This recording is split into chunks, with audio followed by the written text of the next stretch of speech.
Keringnya puluhan areal persawahan pasca tanam di Desa Bukit Langkap, Kecamatan Karangjaya, disebabkan belum maksimalnya penggunaan saluran irigasi yang dapat mengairi sejumlah areal persawahan warga, sehingga air dari saluran irigasi yang sudah ada saat ini tidak sampai ke sejumlah persawahan mereka.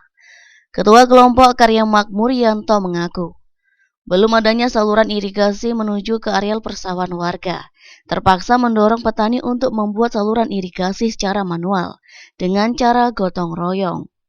Namun saat musim kering dan debit air sungai mulai menyusut, sejumlah areal persawahan warga mulai mengalami kekeringan.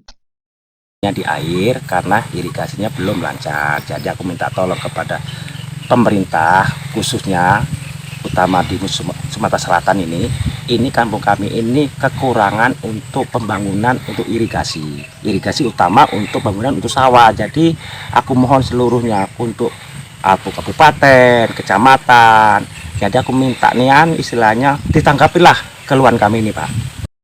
Tim Liputan Silam Peri TV.